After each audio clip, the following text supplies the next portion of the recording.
तो 5-5 के मुकाबले में काफी बड़ा उस बीच। अब कांग्रेस यानी कि सोच के देखिए कि और ऐसे स्थिति में अगर 10 लोकसभा सीटें जीत के अगर भारतीय जनता पार्टी 41 पर अटक जा रही, 40 पर अटक जा रही है, तो अब अगर जब वो लोकसभा चुनाव में ही 5 पर अटक गई है, तो विधानसभा चुनाव में कितने सीटों पर जाएगी वो? मेरा आकलन यह है कि उनके लिए 9 से लेकर 15 सीटें बहुत ही मुश्किल एक संघर्ष की स्थिति है भारतीय जनता पार्टी के लिए। एक लंबे समय बाद वहां पे बड़ी गंभीर चुनौतियां उत्पन्न हुई है।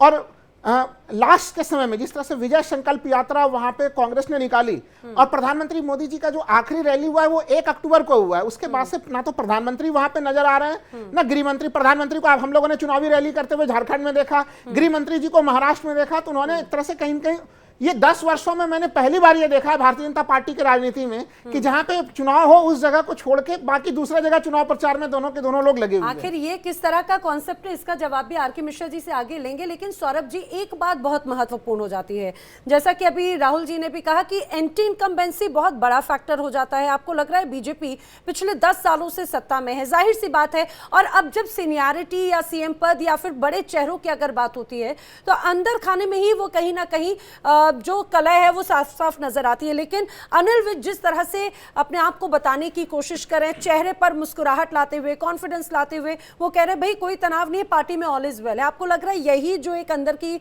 सियासत है वो आगे दिक्कत देती है? देखिए, सबसे पहले तो आपके चैनल के माध्यम से हरियाणा के लोगों से अपील करते हैं कि इस जनतंत्र के जश्न में, लोकतंत्र के महापर्व में और मतदान के महोत्सव में पहले मतदान करें, फिर जलेबी का जलपान करें। जलेबी भी आजकल चल रही है मार्केट के अंदर, तो जलपान करें उसका। देखिए, अभी महोदय सामने बैठे हैं, कह रहे थे 10 वर्षों में हमने बहुत कुछ देखा। हमने भी 10 वर्षों में, आपने भी देखा, हमने भी देखा। 10 वर्षों में कांग्रेस को साफ होते हुए देखा, देश से जो है कई प्रदेशों से साफ होते हुए देखा। देखिए, हरियाणा इलेक्शन की बात करते हैं तो हरियाणा इलेक्शन में निश्चित रूप से भारतीय जनता पार्टी जो 10 वर्षों से जिसकी सरकार रही है, जो भी उनके विकास कार्य रहे हैं उसके आधार पर वो चुनाव में गए हैं। चाहे वो किसान की अगर हम बात करते हैं, देखिए चाहे किसान की बात हो चाहे पहलवान की बात हो, एक वर्ग के नाराजगी से इसका मतलब ये नहीं होता कि पूरा जो है किसान नाराज है, पूरा पहलवान नाराज है। देखिए, किसानों के लिए अगर 24 एमएसपी देने का काम किया नैना जी, तो भारतीय जनता पार्टी की सरकार ने निश्चित रूप से किया। सौरभ जी, क्या आप इस बात को, इस तर्क को और इस फैक्ट को स्वीकारते हैं कि 2014 से लेकर 2019 के चुनावों में बीजेपी की सीट घटी लेकिन कांग्रेस की सीट बहुत ज्यादा घटी, लेकिन जब अभी हाल ही में लोकसभा चुनाव हुए तो वहां पर कांटे की टक्कर नजर आई और देखिए दोनों बराबरी की सीटों पर थे। तो आपको ऐसा लग रहा है कि इस बार जो है कांग्रेस खासतौर से आत्मोत्साह में है? देखिए, जिस तरह मैं से आपको रोकना चाह रही हूँ, महावीर फोगाट कुछ कह रहे हैं, वो सुनाते हैं। 2028 में ओलंपिक लड़े और 140 करोड़ भारतवासी हैं जिन्हें हौसला बढ़ाया, प्रेम प्यार दिया, उसका मान समा रखते हैं। मेरे अपने विचार थे। अभी 2028 ओलंपिक लड़े, फिर उसके भी बयान आए थे मैं जो 2032 तक मैं चुनाव लड़ सकती हूँ। पता नहीं, जब ओलंपिक से आई तो मैंने भी उसको जो एयरपोर्ट पर से लेने के लिए जाना था, लेकिन कोई उसने ऐसी पोस्ट डाल दी, मेरा मन टूट गया और मैं वापस आ गया। उसके बाद में जो दीपेंद्र हुड्डा है वो जो एयरपोर्ट पर से लेके आया है, जहाँ पर मेरे को होना था वहाँ उसने राजनीति वहीं से शुरू कर दी। उससे पहले उसका कोई विचार नहीं था राजनीति का, न कोई चुनाव का। लेकिन उसके बाद में जो वो उड़ा के घर भी गई है, बुलाई है, उसके बाद में उसने राजनीति का फैसला किया। अरे मैंने को अब 2 एमएलए विधायक कोई बन सकता है, लेकिन ये जो ओलंपिक का जो गोल्ड मेडल होता है, एक उसका इतिहास होता है। तो वो जो ने कि मेरी जो थी 2028 के बाद में ओलंपिक में जो 140 करोड़ भारतवासियों ने उम्मीद थी, हौसला बढ़ाया था, प्यार दिया था, तो उनके ऊपर खरा उतरने के लिए उसने 2028 से ओलंपिक लड़ना था। और जो उसने फैसला लिया उसका खुद का फैसला है, ये हमारे कोई विचार नहीं थे। सर, हमने ये भी देखा है कि ये भी सवाल उठाए जा रहे हैं कि विनेश ने आपका उस तरीके से शुक्रिया अदा नहीं करा जिस उस पे आज वो पहुंची ओलंपिक्स में। आपने उनको ट्रेन करा पर उन्होंने कभी उस तरीके से इज्जत या शुक्रिया अदा नहीं करा। इस चीज पे आप क्या कहेंगे? देखिए, वो उसके विचार हैं। माँ बाप का फर्ज होता है बच्चे को जो कामयाब करे। मैंने उसके लिए दिन रात एक करके यहाँ इस मुकाम तक पहुँचाई, चाहे गीता हो, चाहे बबीता हो, चाहे विनेश हो, चाहे ऋतु हो, चाहे संगीता हो। जो मेरा जो टारगेट था वहाँ तक पहुँची। और दुर्भाग्य है जो 100 ग्राम वजन से वो डिस्क्वालीफाई हुई। मुझे दुख है, लेकिन जो कहते हैं ना बेटा बेटी कुपात्र हो जाए, लेकिन माँ बाप की आत्मा होती है वो अलग होती है। हमारी आत्मा आज भी वैसी है। कोई बच्चा अपना जो प्रवेश करता है, कोई नाम करता है, तो आज भी मेरी वही आत्मा है, चाहे बच्चा चाहे कुछ भी कहे।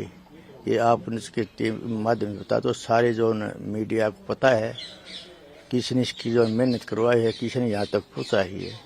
ये जब मेरे मुंह से कहने की कोई ज़रूरत नहीं। आज वो इज्जत ना करे, सम्मान ना करे, वो उसने खुद ने सोचना है। हो सकता है उसका कोई मेरे जो ना करे तो भला उनता हो, तो मेरे को दुख नहीं। अगर मेरी जो मान सम्मान न करेगी, उसको कुछ फायदा मिलता हो, तो मैं उसके भी पक्ष में हूँ। सर, आने वाले जो बच्चे हैं, जो पीढ़ियां हैं, जो ओलंपिक्स में जाना चाहती है, जो कुश्ती करना चाहती है, उनके लिए आप कुछ मैसेज देना चाहेंगे?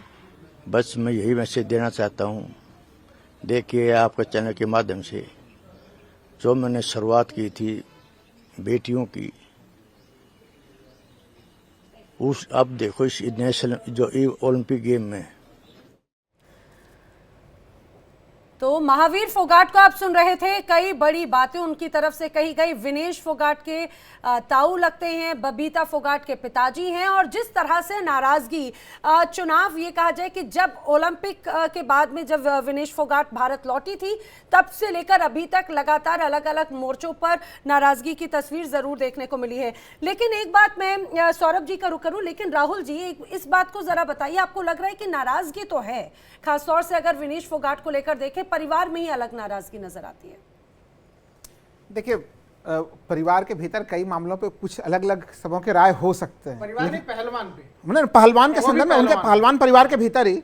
लेकिन मुख्य चीज ये है कि विनेश जी के साथ जिस प्रकार के तमाम चीजें उन्होंने महिला पहलवानों के मामले को जिस रूप में उठाया जंतर मंतर पे, और उसके बाद एक राजनीतिक तंत्र की प्रतिक्रिया क्या रही, उनको किस तरह से दिल्ली पुलिस ने खींचा, उनके साथ किस प्रकार की चीजें यहाँ पे खिलाड़ियों के साथ हुई, और उसके बावजूद भी उन्होंने जाके ओलंपिक में किस प्रकार से दुनिया के सभी दिग्गज पहलवानों को किस तरह से उन्होंने पटकनी दी, ये हम लोगों ने देखा है। तो सबसे मूलभूत सवाल क्या है कि आखिर बृजभूषण शरण सिंह के ऊपर क्या कोई कार्रवाई हुई? ये मैं नहीं पूछ रहा, ये आज हरियाणा के तमाम लोग पूछ रहे हैं कि जो भारतीय जनता पार्टी सरकार महिला सुरक्षा को लेकर बड़े लंबे चौड़े दावे करते थे, वो हमारे सेलिब्रिटी महिला पहलवानों के सुरक्षा को लेकर बहुत ज्यादा गंभीर नजर नहीं आई। राजनीति में देखिए इन सब मामलों का बड़ा महत्व है, और मैं कह रहा हूं पहलवान का जो ये पक्ष है, इससे हरियाणा में बड़ी नाराजगी, देश में नाराजगी, और हरियाणा में तो लग रहा है ये नाराजगी इस बार चुनाव में भी नजर आएगी और चुनाव की बात में देखी जाएगी।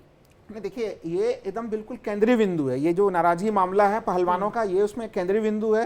और दूसरा चीज की देखिए, प्रधानमंत्री से जिस तरह से उम्मीद की जा रही थी, चूंकि 5 लोकसभा चुनाव वो हार भी गए थे हरियाणा के भीतर, और अग्निवीर का मामला एक बहुत बड़ा मामला था। हरियाणा से काफी संख्या में लोग सेना में जाते हैं।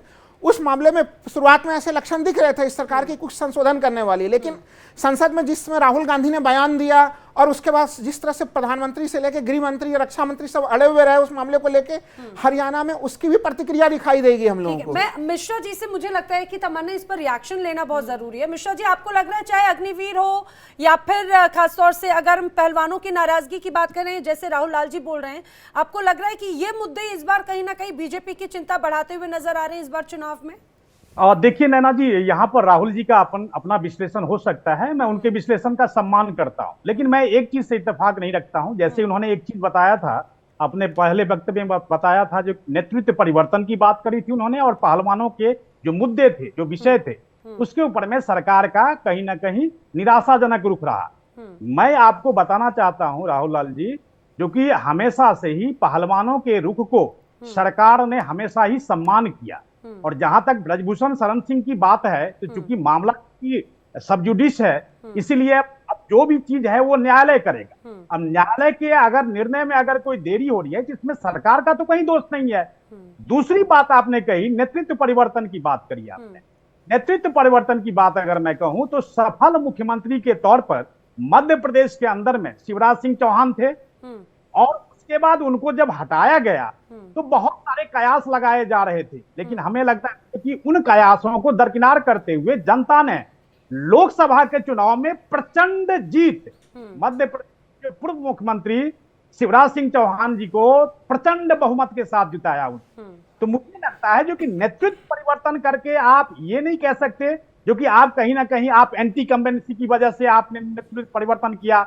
ये हमारी स्ट्रेटजी हो सकती है, ये हमारी ये जो है सो हमारी हो सकता है, निर्णय हो सकता है, लेकिन लोगों को लगे जो कि ये पता नहीं क्या हो गया एंटी इनकम्बेंसी की वजह से, जनता की नाराजगी की वजह से, लेकिन मुझे लगता है जो कि इस तरह की कोई बात नहीं है। हरियाणा के अंदर लेकिन आर.के. मिश्रा जी हो अगर बात करें स्कोर बोर्ड की, तो स्कोर बोर्ड तो आपको तंग कर रहा होगा ना, क्योंकि पहले 10-10 का था, अगर आम चुनाव की बात करें अब 10-5 का हो गया है, तो ये एक चैलेंजिंग पॉइंट रह सकता है।